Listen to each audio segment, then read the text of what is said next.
옆에 분 뒤에 분 인사 나누겠습니다. 사랑하고 축복합니다. 사랑하고 축복합니다. 사랑하고 축복합니다. 사랑하고 축복합니다. 아멘. 우리 지난주에 이어서 성령의 공동체 두 번째, 성령 충만한 교회는 8가지의 특징이 있었다 말씀드렸죠. 우리 지난주 잠깐 기억하면서 우리 4가지를 좀 다시 한번 좀 보도록 합니다. 첫 번째는 말씀을 가르침을 받는 공동체였다는 것. 두 번째는 영적 교제를 나누는 공동체였다는 것. 세 번째로는 떡을 떼며, 첫 번째로는 성만찬으로 예수를 기념하고, 두 번째로는 식탁의 공동체로서의 은혜를 나누는 공동체였다. 그리고 네 번째로 기도에 힘쓰며, 기도에 힘쓰는 성령 충만한 공동체, 이렇게 4가지를 보았습니다. 자, 오늘부터는 이제 그 5가지부터 8째까지 이제 마지막 4가지를 다시 한번 보면서 우리 함께 은혜를 나누고자 합니다.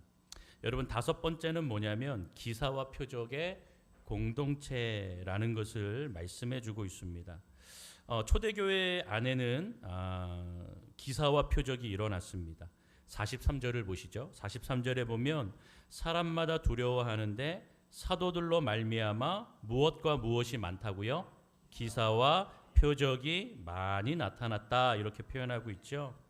여러분, 현대 교회에 들어오면서 사실 좀 슬픈 것은 무엇이냐면 이 기적이 거의 초자연적인 기적이 거의 일어나지 않는 것입니다. 사실 개혁주의 교회들, 그리고 우리 장로교, 우리 합동 측이 포함되어 있는 장로교단에서는 은사 중단론이라고도 이야기를 합니다. 다시 얘기하면 초자연적인 기사와 이적, 5,000명을 먹이신 것, 갑자기 죽은 자를 살리신 것, 이런 기사와 표적이 사도직과 함께 끝났다, 이렇게 보는 것입니다. 그런데 여러분, 여전히 선교지, 주님의 은혜가 필요한 것, 그것에는 복음과 구원의 확장을 위해서 여전히 하나님께서 많은 기적과 이적을 보이시는 줄로 믿습니다. 그러니까 이 기적이 끝났다, 이적이 끝났다, 이것으로 우리가 거기에 그냥 집중하는 것이 아니라 여전히 하나님은 살아계신데 그 하나님께서 복음이 필요한 곳에, 또 복음의 확장이 필요한 곳에 하나님을 믿지 않는 자들에게 그 복음의 은혜를 내려주시는 그 놀라운 계획 가운데에 하나님께서는 또한 은혜를 베풀어 주신다. 여러분, 우리가 이렇게 기억을 하고 하나님의 은혜를 날마다 구해야 하는 것입니다. 특별히 초자연적인 역사가 여기저기서 계속 일어나야 된다. 여러분, 우리가 그렇게 마음 먹고 이 초대교회를 보고 구약을 보고 신약을 보면서 왜 지금 이 땅에는 그런 기적이 안 일어나는가? 여러분, 우리가 그렇게 느끼고 생각할 때가 있는데, 그런 초자연적인 기적을 구하며 나아갈 때 우리의 신앙이 좀 왜곡되어질 수가 있다라는 것이죠. 살아계신 하나님은 언제나 어디서나 늘 주님이 원하시면 가능하시다. 은혜를 내리시고 지금도 주의 은혜는 충만하게 임하고 있다라고 하는 의심의 여지가 없는 그 사실을 우리가 기억해야 될 줄로 믿습니다. 성령의 역사, 부흥의 역사는 끝난 것이 아니라 지금도 저와 여러분들의 가정에, 지금도 저와 여러분들의 가정에, 이 지역에, 온 세상에 주님의 역사가 일어나는 줄로 믿습니다. 다만 그것이 우리 눈에 보이지 않고 세상의 어떤 일들로서 우리 눈에 가리워져 보이는 것 같지만 하나님께서는 그 안에도 일하시고 계시고 역사하고 계시다. 여러분, 오늘도 우리는 이것을 믿고 의심하면 안 되는 것입니다. 여러분, 기적은 그냥 단순히 병을 고쳐주는 것, 이것을 의미하는 것은 아닙니다. 여러분, 주님이 만나주시고 또 내가 나의 죄를 고백하는 것, 그것도 사실 다 기적과 같은 것이죠. 여러분, 교회 안 나오는 자가 교회 나오게 되는 것도, 여러분, 설교 때 늘 잠만 자던 분들이 다시 깨어서 주의 말씀에 집중하는 것도, 술과 담배를 끊는 것도, 내가 또 약이 없으면 잠을 못 자는데 그 약도 이제 끊게 된 것도, 이 모든 것이 다 기적이라는 것이죠. 여러분, 주님께서 그렇게 하나님의 은혜 아래 주님께서 하나하나 나의 부족함과 연약함을 보시고 그 필요에 따라 하나님께서 하나하나 나에게 은혜를 더하여 주신다. 여러분, 그것이 바로 기적과 같은 일인 것입니다. 사랑하는 성도 여러분, 성령 충만한 공동체는 기적의 공동체입니다. 우리가 함께 모여서 기도하고 성령을 의지하고 우리가 함께 하나가 된다면 그러한 기적과 놀라운 이적들은 우리의 주변에 우리의 삶에 일어나는 줄로 믿습니다. 그 믿음을 가지고 기도하는 저와 여러분 되기를 축원합니다. 여러분, 여섯 번째는 서로 통용과 사랑의 나눔의 공동체였다. 이것을 말해주고 있는 것이죠. 여러분, 사실 1번부터 우리 5번 지금까지 이 모든 것을 보면 공동체가 형성되고 시작되면서 좀 새로운 질서가 지금 이 초대교회를 통하여서 그 안에서 지금 이루어지는 것을 볼 수가 있습니다. 세상이 말하는 인생관이 바뀌게 되었고 가치관이 변하게 된 것입니다. 그 중에서도 이 초대교회는 물질관이 바뀌게 되는 것을 볼 수가 있습니다. 그러니까 서로의 필요를 따라 자신의 것을 나누어 주었다. 남들도 그렇게 하는 것이 너무나 자연스러워졌다라는 것입니다. 여러분, 말로는 간단해 보이지만 이거는 엄청난 역사, 엄청난 성령의 사건인 줄로 믿습니다. 여러분, 이 부분을 두고 많은 세상의 이념과 세상의 개념들은 이것을 보면서 좀 성경적으로 해석하는 것이 아니라 다르게 해석하는 것을 볼 수가 있습니다. 특별히 여러분, 어떤 사회주의 학자들은 우리가 얘기하는 그냥 옛날 분들은 좀 공산주의 뭐 이렇게 얘기하는데 사회주의 국가나 사회주의 학자들은 이것을 보면서 칼 막스가 얘기하는 프롤레타리아의 혁명이다. 놀라운 일이다. 이것이 성경에 있구나. 이렇게 주장하기도 합니다. 프롤레타리아의 그 핵심적인 이념은 무엇입니까? 공동이 소유하고 또 공동이 함께 나누어주는 깨끗한 분배. 뭐 이것을 이야기하지 않습니까? 여러분, 그러나 중요한 것은 이 안에 하나님이 계시지 않는다라는 것이죠. 이 안에 성령님이 계시지 않는 겁니다. 이렇게 자기들이 함께 모여서 공동으로 소유하고 공동으로 깨끗하게 분배한다라고 하지만 이 사회주의 국가의 지도층이라고 하는 이러한 사람들은요, 스스로 그렇게 말을 하지만 이 개념을 깨트려 버립니다. 자기들의 가정은 더 부유하고 자기들의 가정은 더 잘 살아야 되고, 여러분, 그래서 소련이 붕괴된 것이죠. 여러분, 그래서 공산주의 국가가 어느 정도 경제적인 것들을 받아들일 수밖에 없는 현상이 일어나게 된 것입니다. 러시아로 되면서 그렇게, 또 중국 또한, 베트남 또한, 여러분 그렇게 하죠. 가장 폐쇄적인 데가 우리 윗동네에 계신 분들인데, 여러분 어쨌든 그러한 어떤 사회주의 국가가 이야기하는 이러한 공동의 소유, 깨끗한 분배, 여러분 그 안에 이것이 바로 칼 막스의 이론이다, 이상적인 국가다라고 하지만 물리적인 힘으로 재산을 빼앗고 폭력적인 분배를 하는 곳이 바로 그러한 잘못된 국가의 이념으로 나타나게 된 것이죠. 여러분, 성령의 공동체는 절대로 그러지 아니하다라는 것이죠. 하나님은 그런 분이 아니시다라는 겁니다. 만약 그것을 원하셨다면 여러분 이미 창조 때부터 그러한 하나님의 생각을 이미 부어주시고 모든 구약 때부터의 어떤 삶이 공동 소유, 깨끗한 분배 뭐 이런 것들을 이야기하셨겠죠. 그러나 그렇지 않습니다.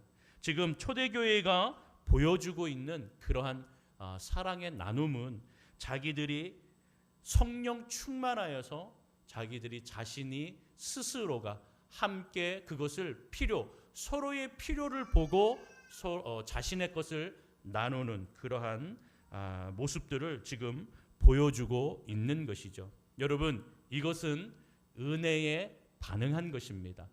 성령 충만한 은혜를 받고 그 은혜에 반응한 결과이지 누가 모아라, 누가 깨끗하게 나눠라 그래서 이루어진 것이 아닙니다. 여러분, 세상 사람들은 오히려 자신의 소유를 채우려고 하는 것이죠. 이게 인간의 마음입니다. 자기의 것, 나누어 주기보다는 내가 더 많이 갖고 내가 더 많이 누려야 되는 것이 사실 인간의 죄된 본성의 마음이죠. 그런 욕심이 사람들이 있습니다. 여러분, 그런데 초대교회는 그러지 않았다라는 것이죠.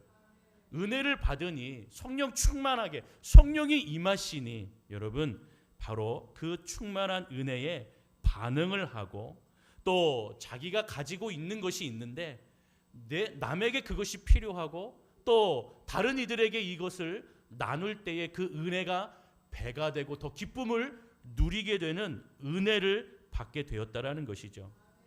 여러분, 지난번에 저희 교회에 오셔서 설교하셨던 중앙교회에 은퇴하신 송창현 목사님이 계십니다.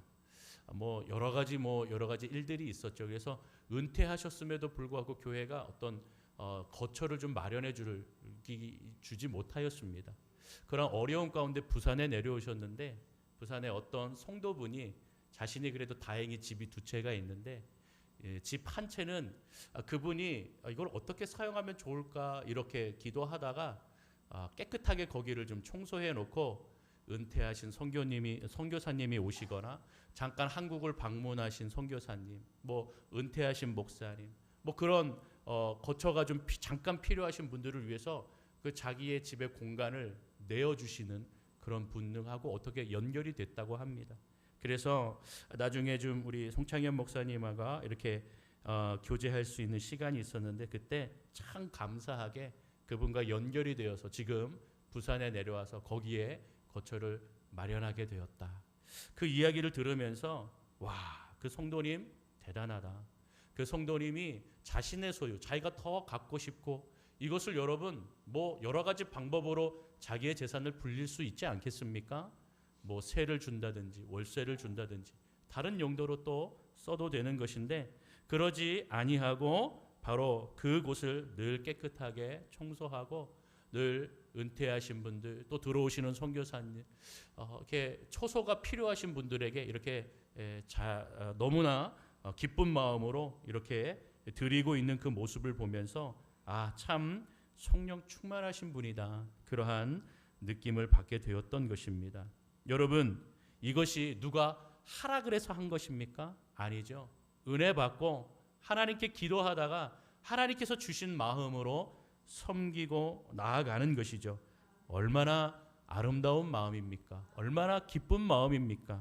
여러분, 나눔은 은혜의 결과이지 세상의 이념이나 어떤 다른 외부의 힘으로 인하여서 이루어지는 것이 아니라는 것이죠. 여러분, 우리가 드리는 헌금도 마찬가지입니다. 교회의 욕심으로 더 크고 더 화려하게 교회를 꾸민다 하기보다는 국내나 해외의 어려움 또한 사고로 위기에 노출되어 있는 곳에 정말로 정성으로 함께 모여서 구제하고 연보하는 그러한 마음들, 하나님께서 그런 마음들을 우리 교회에게 주신다라는 것이죠. 우리 23년에도 투르키의 지진이 크게 일어났을 때에 또 그곳에 합심하여 함께 구제 헌금을 보냈습니다. 여러분, 작년에 25년도 경북 지역에 큰 산불이 났을 때도 의성과 또 산청과 이런 곳에 불이 많이 나지 않았습니까? 안동 이런 경북 지역에 그렇게 산불이 났을 때도 우리가 함께 또한 기도하는 마음으로 함께 모아서 또한 불탄 교회를 도와주기도 했던 것을 기억이 합니다. 또 우리 재작년에도 태국 미얀마 우리가 단기 선교를 갔지요. 그곳에 가서 정말로 우리 눈의 현실 가운데에 좀 어려움을 보았습니다. 교회의 담이 무너지려고 해서 이 담을 어떻게 할 수가 없어서 돈이 없어서 그 나무 강목을 잘라서 그 벽을 이렇게 비스듬히 되어서 쓰러지지 않도록 이렇게 버티고 있었던 그러한 모습들, 그런 소호 교회에 또 우리 교회가 돌아와서 함께 기도함으로 또 그곳에 담을 세워주고 또 메꽁깬 교회에는 화장실이 너무나 오래되고 냄새도 많이 나고 아이들도 힘들어하고 현지인들도 힘들어하는데 여러분 그곳을 다시 좀 새롭게 바꾸고 싶다 해서 또 우리 교회가 헌금해서 또 화장실도 이렇게 아름답게 고치는 것을 볼 수가 있었죠. 우리가 기회가 되면 이제 내년에도 11월에 가려고 하는데 뭐 가서 이렇게 또 함께 했던 교회가 또 새롭게 변한 모습도 보면 좋겠지요. 어찌되었던 하나님께서 우리 교회에도 그런 마음을 주시고 나누고 섬기고 은혜 받은 것을 나만 갖는 것이 아니라 이렇게 나누는 은혜를 주신 줄로 믿습니다. 여러분, 그러기 때문에 주님은요, 이 마음의 헌금, 그러한 연보를 받으신다라는 것입니다. 가난하고 힘든 이웃, 그런 사람들의 곳간을 채우는 것이 성령 충만의 공동체의 모습이라는 것을 우리는 잘 알고 있죠. 여러분, 사실 그러니 기적은 무엇입니까? 이적은 무엇입니까? 믿는 자들을 통하여서 하나님의 나라를 확장시키는 것, 하나님의 성도들이, 하나님의 백성들이 함께 기도하고 함께 힘을 모아서 하나님의 나라를 확장해 나아가는 것이, 그것이 참된 이적과 참된 기적의 의미인 줄로 믿습니다. 주님이 그런 마음을 주실 때 우리가 그런 마음을 기도하고 함께, 혼자 하는 것은 어렵고 함께 하면 더 크게, 더 기쁜 마음으로 드릴 수 있다는 것이죠. 성령 충만한 교회가 되어서 서로의 필요를 채워주는 믿음의 공동체 되시기를 주님의 이름으로 축원합니다. 여러분, 7번째는 날마다 모이는 공동체였다. 이것을 보여주고 있죠.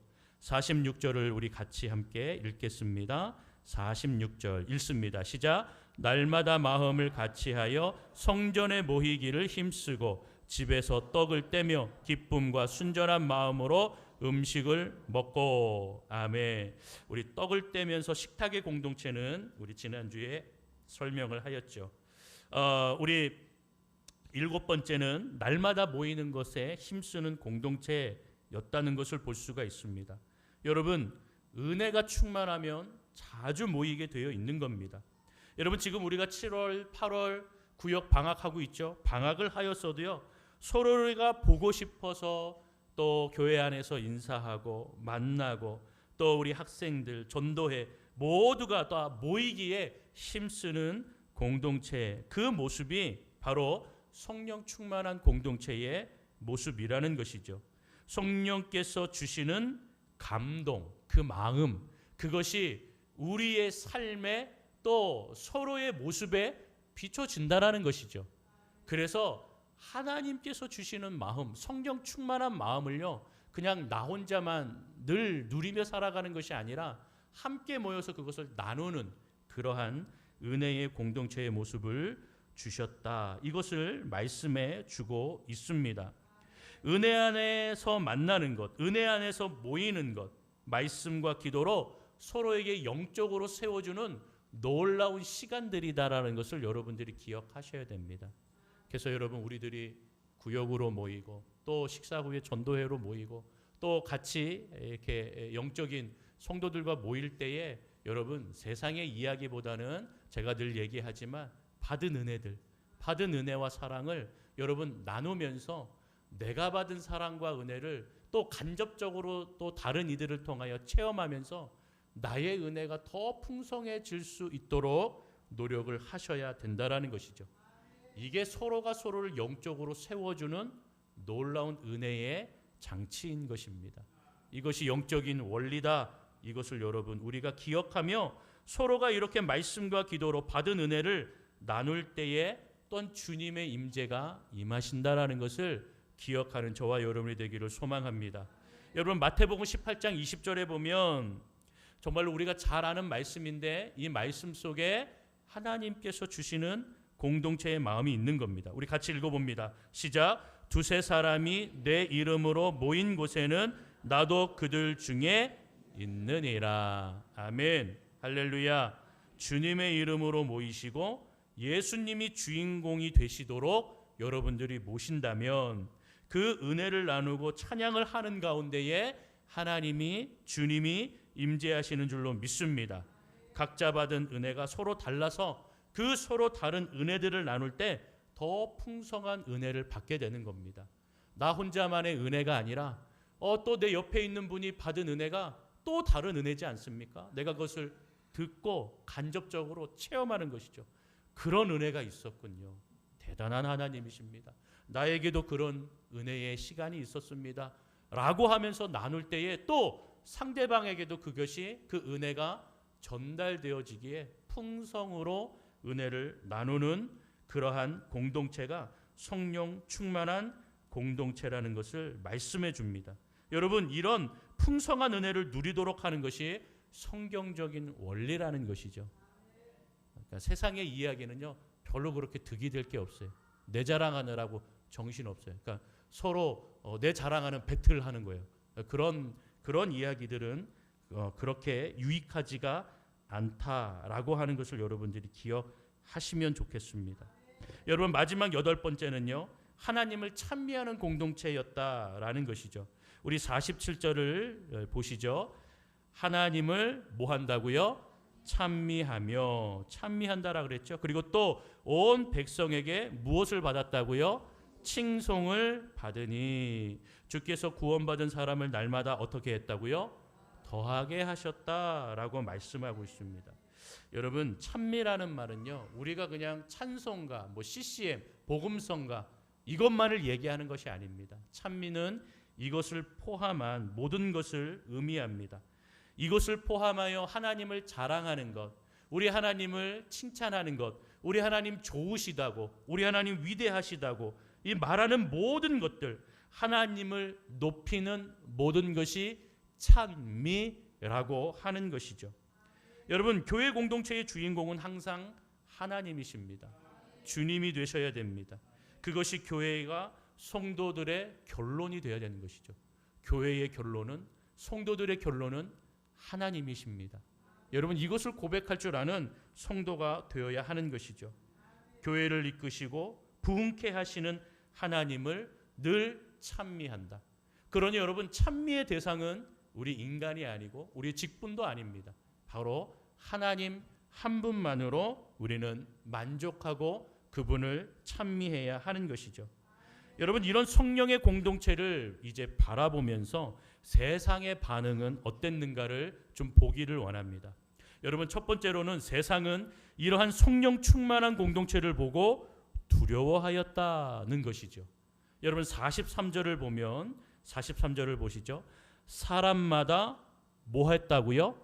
두려워하는데, 이것이 세상의 반응의 첫 번째 모습이었습니다.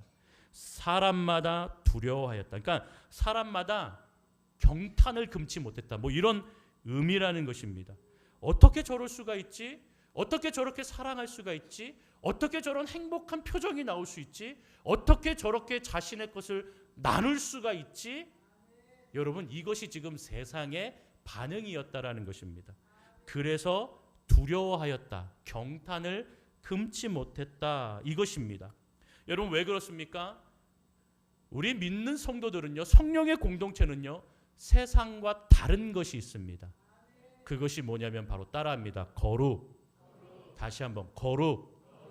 구별된 모습이 있는 것입니다.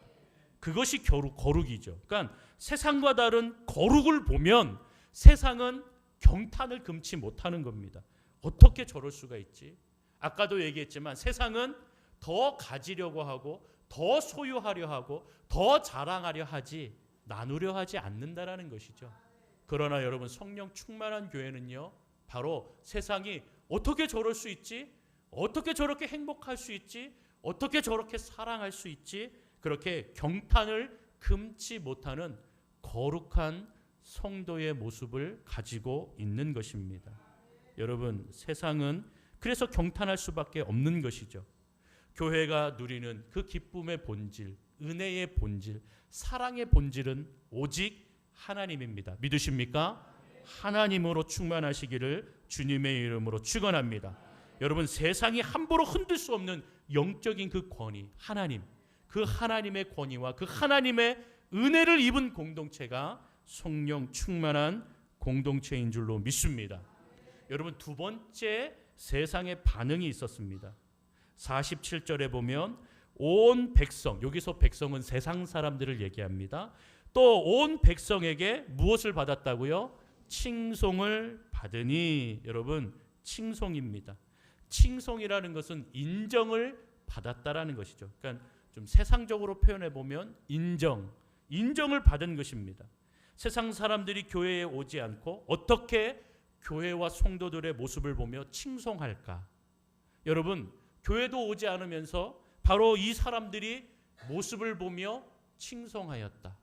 바로 이 사람들의 그 나눔을 통하여, 은혜에 통하여, 행복한 모습을 통하여, 사랑하는 모습을 통하여서 이 세상의 사람들이 그들을 칭송하게 되었다, 인정하게 되었다라는 것이죠. 사랑하는 성도 여러분, 이것이 바로 성도들, 성령 충만한 성도들의 모습인 줄로 믿습니다. 성령 충만한 성도들이 학교로 가서, 성령 충만한 자들이 직장으로 가서, 성령 충만한 성도들이 사업장으로 가서, 가정으로 가서, 그곳에서 성령 충만한 교회로 살아간다면 여러분, 선한 영향력이 얼마나 많이 미치겠습니까? 세상 사람들이 그 모습을 보며 칭송하고 인정하고 경탄을 금치 못하며 여러분, 그렇게 나도 저렇게 살고 싶다라고 하는 마음을 자연스럽게 가지게 될 것이라는 것이죠. 여러분, 우리가 바로 그러한 모습으로 살아야 됩니다. 그래서 마태복음 5장 16절에는 어떠한 삶을 우리가 살아가야 되는지를 분명하게 제시하고 있습니다. 우리 같이 한번 읽어보겠습니다. 시작. 이같이 너희 빛이 사람 앞에 비치게 하여 그들로 너희 착한 행실을 보고 하늘에 계신 너희 아버지께 영광을 돌리게 하라. 할렐루야, 할렐루야. 너의 무슨 행실을 보고요? 착한 행실을 보고. 여러분, 이게 성령 충만한 자들의 모습입니다. 성령 충만한 자들의 그 모습은 세상이 보기에 착한 행실, 이 착한 행실은 하나님이 보시기에는 성령 충만한 자의 모습, 그러한 모습으로 섬기고 나누고 사랑하고, 여러분, 그렇게 선한 영향력을 미쳐나가는 그 모든 것이 하늘에 계신 너희 아버지께 무엇이 된다고요? 영광이 된다. 그래서 사람들은 그 교회를 칭찬하지만 무엇보다도 나도 그런 하나님 만나고 싶다, 나도 그런 하나님 만나서 저렇게 행복하고 사랑을 나누고 싶다. 여러분, 성령 받은, 은혜 받은 성령 충만한 성도의 그 자리에서 여러분들이 이러한 칭송을 받고 칭찬을 받고 인정을 받고, 여러분, 아주 작은 일이지만 세상을 바꿔놓기에 부족하겠지만 그러함에도 성령 충만한 은혜로 선한 영향력, 착한 행실을 통하여 여러분, 하나님께 영광 올려드리는 믿음의 성도가 되시기를 주님의 이름으로 축원합니다. 축원합니다. 여러분, 그러한 성령 충만의 교회의 결과는 무엇이라고요? 주께서 구원받는 사람들을 날마다 어떻게 하셨다고요? 더하게 하셨다. 할렐루야, 할렐루야. 여러분, 그러니까 우리가 늘 부흥을 얘기하죠. 질적인 성장을 우리는 사실 해야 됩니다. 우리 한 사람 한 사람이요, 말씀으로, 주님으로 인하여서 좀 질적인 성장을 해야 됩니다.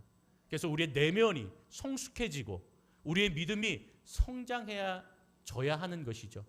그래야 여러분, 사랑할 수 있고 남을 이해할 수 있고 용납할 수 있고 나눌 수 있는 겁니다. 내가 성숙하지 아니하고 내가 여전히 미숙하면 내가 더 많이 갖고 싶어 하는 것이 당연한 것이고, 나누는 것이 인색하고, 여러분, 그러기 때문에 서로 갈등과 또 반목하게 되는 것이죠. 그러니 여러분, 먼저 우리가 이러한 질적으로, 영적으로 성숙하게 되고 성장해야 될 줄로 믿습니다. 그래야 여러분, 양적인 성장도 이루어 주십니다. 여러분, 저와 여러분들의 믿음의 용량을 넓혀야, 그래야 여러분, 그 용량에 맞게 주님께서 부어주신다라는 것이죠. 우리의 용량이 작은데 어떻게 사람들이 들어와서 그 안에서 하나님의 은혜를 누리겠습니까? 은혜를 받겠습니까? 우리의 용량이 작으면요, 여러분, 우리 거 안에서 그렇게 바등바등하면서 싸우죠. 갈등하죠. 나눠줄 게 없는 겁니다. 어떻게 살아갑니까? 어떻게 나눕니까? 어떻게 은혜를 끼칩니까? 여러분, 그러나 믿음의 용량이 커지고 질적으로 또 영적으로 우리가 성장, 성숙하면 그 믿음의 용량이 더 넓어져서 더 깊어지고 더 넓어져서 여러분, 교회에 한 사람 한 사람, 저 교회에 보내면 이 약한 사람이, 이 연약한 자가, 이 상처 입은 자가 이 교회에 가면 위로받고 은혜받고 성장할 수 있겠구나. 여러분, 그러기에 주님이 보내주시는 것이지, 우리 안에 계속 싸우고 우리 안에 계속 반목하고 우리 안에 계속 갈등하면 주님이 보내주시겠습니까? 안 보내주십니다. 여러분, 성령 충만한 교회, 하나님의 은혜 아래 하나님께 영광 올려드리기 위해 착한 행실을 늘 행하며 주님께 감사하는 교회가 되시기를 주님의 이름으로 축원합니다. 그래서 여러분요, 이 성령 충만한 초대교회의 8가지의 특징을 잘 기억합시다. 첫 번째, 말씀의 가르침을 받기에 힘썼다. 두 번째, 영적인 교제를 늘 나누는 공동체였다. 세 번째, 떡을 떼며 나아갔는데 첫 번째, 성만찬을 통하여 예수를 늘 기념하였고, 둘째는 식탁의 공동체, 은혜 받기 위해서 함께 식탁을 나누었다라는 것이죠. 여러분, 우리는 먹기 위해서 모이는데 그러지 마시고 은혜를 나누기 위해 함께 떡을 나누는 식탁의 교제가 돼야 된다. 그리고 여러분, 네 번째로는 기도에 힘쓰는 성령 충만한 공동체였고, 다섯 번째는 기사와 표적을 나타내는 공동체였고, 여섯 번째는 서로 통용하고 사랑을 나누는 공동체였고, 일곱 번째, 날마다 모이기에 힘쓰는 은혜의 공동체였다. 그리고 마지막 여덟 번째, 하나님을 찬미하는 공동체. 우리 연동교회는 초대교회와 같이 이런 성령 충만한 8가지의 특징을 가지고 하나님의 기쁨, 하나님의 영광, 그것을 나타내고 드러내어서 세상 사람들의 칭송을 받고 인정을 받고 무엇보다도 하나님께, 그 주님께 영광 올려드리는 우리 연동교회가 다 되시기를 주님의 이름으로 축원합니다.